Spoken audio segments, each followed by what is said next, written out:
setup. Harvest natin dito sa isang SCC 1.1 kilowatts at meron tayong 18 amperes na harvest sa LJoy. So ating load 297 watts. Meron tayong GNShun.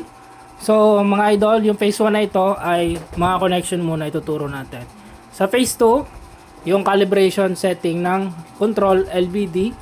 So phase 1 mga idol, to meron tayong MC4 connector, solar panel extension, 10 AWG or kakabit natin yan mga idol dito sa LJoy yan. May nakalagay naman yan mga idol, PB input positive, ibig sabihin galing sa positive line ng solar panel. Tapos meron naman tayo PB input negative, ibig sabihin yung negative side ng galing solar panel, dyan po natin lalagay yan. Dito naman mga idol, battery positive, dilaw, yung ating cable ay papunta ng positive line ng battery. So pupunta na yun dito. Battery pack natin mga idol is apat na 100 Ah 12 volts. So 2:2P kaya naging 24 volts 200 watts. 200 Ah. So meron din tayo dito mga idol battery negative. So yan, negative item syempre. Punta dun sa item. Sa ating battery. Kung mapansin nyo mga idol, may bus bar ito. Ito po ay DIY ko lang. So magbibili pa rin kayo mga idol ng ganito kapag ka battery cable, kapag ka apat na 100 Ah yung battery nyo. Kaya mas recommend natin mga idol, kung hindi nyo kaya sa isahan na bili na 24 volts 200 Ah Gentai, bili kayo mga idol ng 24 volts 100 Ah. Bali dalawang piraso yon. Kasi na-encounter ko dito mga idol ay hindi nagbabalance. So nagbili ako ng battery equalizer, hindi pa lang nadating mga idol. So update ko kayo doon regarding doon. So operational naman siya mga idol, may imbalance lang sa battery. So balik tayo. Dito naman mga idol, 650 watts yung nakakarga dito, dalawang piraso naka-series. Yan. Galing solar panel. To. Salabat pa mga idol, hindi ko pa naayos eh. Pasensyahan nyo na. 10 AWG solar panel extension. Pupunta sa ating Tuxnail 25 amps DC. Dito mga idol dito po yung connection ng solar panel. Tagdadalawa yan mga idol at dito naman po yung papuntang battery. Dito kung may mga DC lights kayo, dyan nyo yung lalagay mga idol. Kung meron kayong 24 volts na mga ilaw, pwede pong ilagay yan dyan, DC load. So, yan. Dito ang nilagay ko mga idol ay stranded. Number 10. Yan. Tagdadalawa. Yan o. Goods na goods naman mga idol. Okay po yung ating mga cables, hindi po umiinit. Yung mga DC cable kasi na silicone wire, na-try ko kasi yon, ang bilis uminit. Mas maganda pa itong stranded wire na number 10 kasi solid yung, stranded yung laman niya, hindi po siya umiinit. So yun lang naman mga idol, pero goods pa rin dyan mga idol yung mga DC wire, depende po sa inyo mga idol. So yung negative, papunta ng negative ng input sa ating solar panel. May nakalagay naman yan mga idol, sa nakita nyo pa rin. Yung PB positive at meron din dito mga idol PB negative. Sa nakita. Tapos may nakalagay na BT positive at BT negative. So ito po yung papunta natin ng battery. So Tuxnail 80 amperes yan mga idol.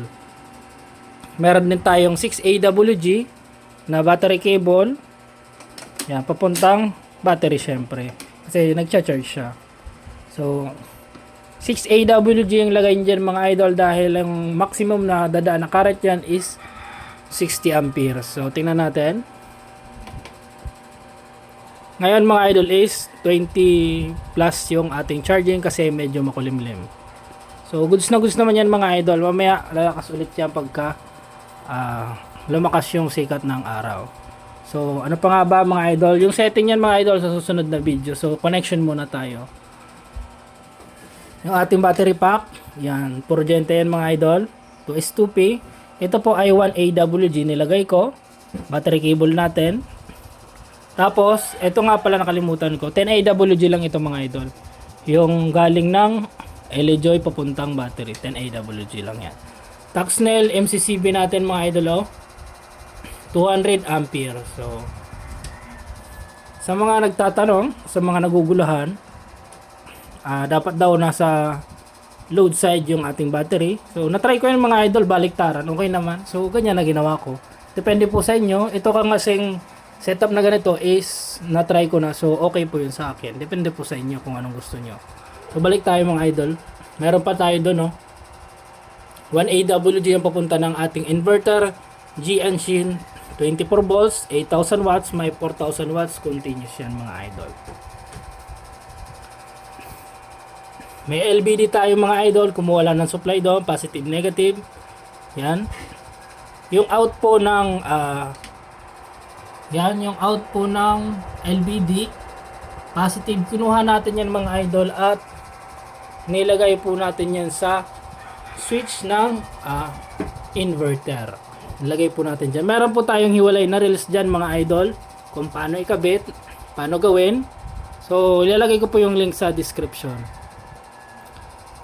Tapos papunta naman tayo ng AC. Yan pala mga idol yung ating G-Engine ay dalawa po yung kanyang saksakan, yung outlet. So isa lang po yung ginamit ko.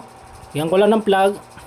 Number 10 stranded. Naglagay po ako ng breaker na 20 amperes. Yan. Tapos ito ang ating wattmeter mga idol. Wala kayong iseset, wala kayong gagawin dyan. Parang breaker lang po yan, isasabit nyo sa denrail. Yung denrail mga idol ay ito po. Ito po yung sinasabi kong sabitan ng breaker. Denrail po yung tawag dyan. Lalagay ko po yung link sa description mga idol. Tapos dito, Taxnel 20 amperes. Yan. Kumuha lang siya ng 220 na jump para mayroon siyang display, gumana siya. At syempre mabasa niya yung actual load. Yung papuntang bahay naman mga idol, yung isang linya. Yan. Ito po yun, yung pula. Yan. Kinabit ko po yan sa linya ng bahay at yung pinaka connection dun sa ating breaker, tinanggal ko na po yun.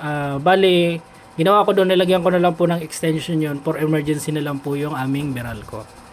I mean, kasuray ko pala tayo mga idol kasi nandito ako sa Bicol. So, ito po yung isang linya. At yung isang linya mga idol ay pinadaan ko lang dito sa kanyang butas dyan, oh. Tapos dito lang naman, lulusot lang yan mga idol, oh. Hindi nyo kailangan balatan, basta padaan nyo lang yan dyan mga idol. Yan, oh. Na 3.5 mm stranded po yung ginamit ko dito na wire. So yan. Yun lang mga idol. Sa next video, calibration tayo mga idol ng LA-Joy, itong MPPT at yung relay mga idol. So yun lang. Thank you very much. Masyado nang mahaba kasi. Thank you. Pa-like and share kung nakatulong mga idol.